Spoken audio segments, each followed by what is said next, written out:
Okay, I'd like to show you the XT4 close-up and compare and contrast it in this video externally on the primary differences and show you the stuff that other people aren't showing you, because that's what people want to see. They want to see a close-up because oftentimes, people don't live near a camera store and camera stores don't really exist anymore. So the first time they get hands-on with a camera is when they order it and it arrives at their house. They actually want to see a close-up before ordering it. In no particular order, let's actually talk about the screens between the X-T3 and that of the X-T4. Whatever you think of the articulating screen, of course, countless thousands of people ask for the articulating screen. The actual flexi cable that actually feeds the screen of all Sony and Nikon cameras and most Fujifilm cameras is extremely fragile flexi cable right here, and behind the magnesium chassis, not this plate here which holds the bracket on for the LCD display, is a rubber gasket, but nevertheless there's a hole which is permeable to humidity and weather infiltration right here, even though there is a rubber gasket, because there's still room between the flexi cable, and right behind this plate is the main board. The main board is the reason for about 95% of all cameras, doesn't matter whether it's Nikon or Sony or Canon, failing. There is not such a break on the articulating screen of the X-T4. These have been extensively used by Olympus and Panasonic. There is no break back here. The main board, of course, sits right behind here. There's no break in the magnesium chassis and the rear plate that protects the main board. Instead, there's a completely different type of cable that actually feeds power and information to the LCD display. So this is actually an extremely robust screen. Let me too show you something else that no one else has shown you on the X-T4. When you actually pull the screen out, let me move the X-T3 here. As soon as you pull the X-T4 screen out, you can obviously swivel it inwards like this, since you don't need to use it for a lot of stuff you're looking through the viewfinder, or if you just want to protect the display. But also too, the complete amount of travel when you sweep it out from closed position is this amount of travel. Okay, you can't actually turn it this way. You can turn it like this and like this, and of course you could turn it this way to forward face, but there we go. So when you actually swivel it out, this is the maximum amount of travel you get, 180 plus an additional 90. Yeah. So the actual cable that actually feeds power and information to this comes in through the side. Unlike the X-T2, X-T3, and countless other Fujifilm cameras, we actually have the speaker holes right down here, and they are not there on the X-T4. You can also too see the tripod socket is mounted further back on the X-T4 than it is on the X-T3, and that's because of the IBIS mechanism. But there is no speaker hole on the bottom of the X-T4. It's on the side. This is actual reference hole for the vertical grip. The speaker holes for the X-T4 are located right over here. Also too, there's a big difference between the front and rear command dials on the X-T3 and the X-T4, and of course you need a basis for comparison. There's nothing wrong with the X-T3 or X-T4 command dials, but there is a great deal more friction and resistance and more of a squishy feel in actually turning the front and rear command dials than there is on the X-T4 front and rear command dials. As you'll notice here, as I zoom in, you'll see that there's a nice robust AF on button on the X-T4, and also too the photometry dial that's found on X-T2, X-T3 is not there anymore. There is a stills and movie switch, and there's a completely different set of menus when you actually have the camera on. If I go into menus here, you have a completely different set of menus that apply, since I'm on movie right now. Completely different set of menu functionality. That's totally different for movie than as opposed to stills. So I go over stills. You're familiar with this menu screen for stills, so that's completely different. And also too, when it since this stills and movie switch, which is actually extremely handy, has removed the photometry, You can actually set that for a Q menu. I actually have my auto exposure lock button set to photometry, since you can obviously hold down this play back button and assigned command dials on the XT4, as I'll show you here. Hold it in for a few seconds, and I have this set to photometry, my auto exposure lock button. Okay.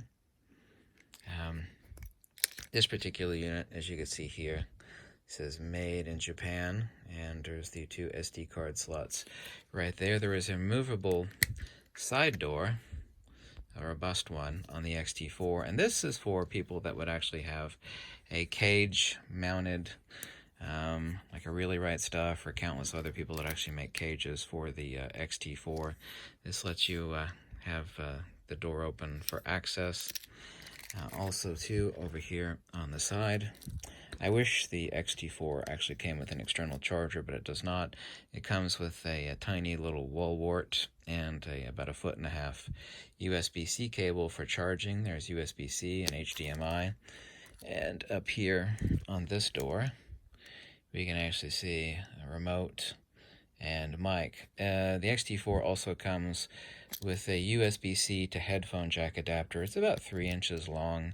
You plug it into here, and there's a regular headphone jack that lets you plug in. You have that option directly on the camera if you purchase the vertical grip, but the camera alone requires a USB-C attachment for that. Let me go over the batteries here, show you the difference in size. Also, too, there's something I'm actually extremely grateful for for Fujifilm adding to the X-T4 that Nikon's actually had for a really long time, is I actually hate those little felt fabric adapters that keep your triangular split rings from colliding with the magnesium chassis and scratching it up. What Nikon has done, that Fujifilm has now done for the very first time, if I could show you here, focus, is they're using these little plastic protectors that attach. It's exactly the same as what Nikon's been using for ages. They keep the triangular split rings from impacting the camera body. That way you can get away from using those silly, goofy, I absolutely hate them, those stupid little felt pads that Fujifilm cameras, I always hated them, I never used them. You use those to keep the triangular split rings from impacting the camera body. So I'm glad Fujifilm actually did that. Let me take the battery out here. You can actually see the battery compartment. I'm trying to do this one-handed. Here we go. By the way, this battery looks exactly the same as a Nikon EN-EL15 battery. Let me get the battery out of the X-T3 here and show you the difference. Here we go. Not significant difference. And there is on the bumps that make up the cells inside, of course. Let me show you here. Focus. There we go. Focus. There we go. We have 2,200. Focus. There we go. 2,200 milliamps versus the regular NPW126S batteries on the X-T3, X Pro 3, which are 1,260 milliamps, so essentially double. Here you can actually see the contacts for the battery there. Okay. Someone's always trying to text me when I'm doing something. It's very unfortunate. No one ever contacts me unless I'm actually making a video, but we can ignore that. Let's go over the different ergos. Oh, also too on the XT4, you can see here when I close the battery compartment, you can see how much wider the EVF bump, if you will, the actual EVF housing on the XT3 is, how much wider it is on the XT4, and I'm about 99% certain that this is so much wider than it is on the XT3 and XT2 because it holds the upper subassembly frame of the IBIS mechanism, which holds the sensor in place on the IBIS mech. I think I can put these cameras side by side. First, let me do them upside down like this. A lot of people are actually going to really like the ergos on the XT4. It's basically almost very close to it. I could say it's halfway between the XT3 ergos and the ergonomics of the XH1. So here we have the XT3 upside down. Take a look. And here you can actually see a significant hand grip swell. I can zoom out on the XT4 as opposed to that of the XT3. If I could lay them side by side there. It is quite significant between the two. He also did move the AF on lamp button, the autofocus assist lamp much further up on, which was a good idea. The reason why this needed to be moved is depending on the lens that you had that stuck out quite a way. This autofocus assist lamp, instead of helping for autofocus assist, what it would do is it'd hit the rear flange of some of the larger lenses, and Fujifilm realized they needed to move this up out of the way so it didn't strike the rear of the lens. Yeah, but people are really going to like the ergos on the XT4 better. So that's it. Those are the primary external differences. Obviously, there's a tremendous amount of different internal differences on the XT3 versus the XT4. Something very significant is that just like the X Pro 3, which has the best LCD display I've ever seen, the XT4 has a significantly better LCD display. It's very smooth and buttery, as opposed to that. Not that the XT3 is bad or anything, but I mean, it was shocking on the X Pro 3. And obviously that's been brought over to the XT4.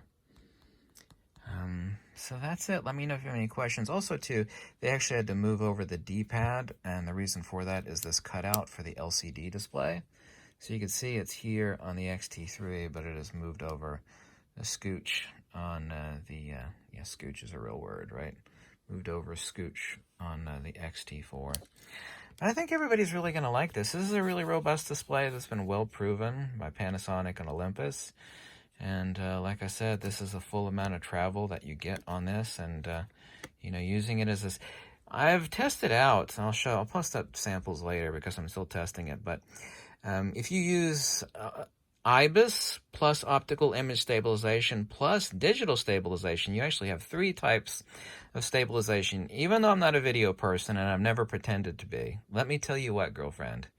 When you have IBIS and lens OIS and digital stabilization, which means it slightly crops the video on the sensor and then it digitally stabilizes it by sampling the sensor, those 3 things combined with this forward-facing selfie screen means you can stick a grip on this thing and then make video grips. They basically look like a grip for video use. I've got more than a few of them here in the house.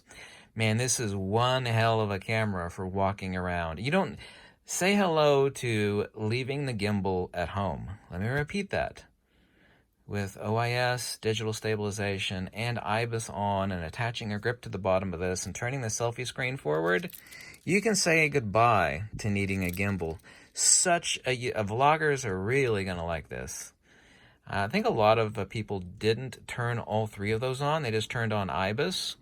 Of course, you have to have an OIS lens to use OIS in conjunction with the IBIS and the digital stabilization. But those 3 combined, oh, goodness. So happy. So happy. So let me know if you have any questions. I'm continuing to test like crazy. I'm trying to turn the screen around one-handed. I actually... outdoors, since I never really look at the LCD outside, I actually like this look with the LCD facing inwards. I preview all my images through my EVF, and I don't really jump off of the LCD screen. Not even for menu stuff, and I don't do that anyway. I have everything set over here via my Q button and my D-pad. So I actually like this look, the way the XT4, this minimalist look. But you can obviously do it whichever way you want. If you want it facing outward, like your XT3, then I turned the screen the wrong way. Then you can do it that way. By the way, the locking mechanism for the hinge is just a cutout here on the side of the LCD of the XT4. And then over here, there is a spring-loaded locking latch. That's actually how the screen locks in. Okay? Thanks so much for watching. I hope you like these videos. If you do, check out the link below, and I'm going to update my free Fujifilm tips and tricks book with a lot of information from the X-T4 since I've got it for a little while. This is not mine. I'm borrowing this. This is not my camera. Thanks to Steve for letting me borrow it. But, by the way, Fujifilm is going to sell the hell out of this camera. Yeah, you think the outside is impressive, the inside even more so.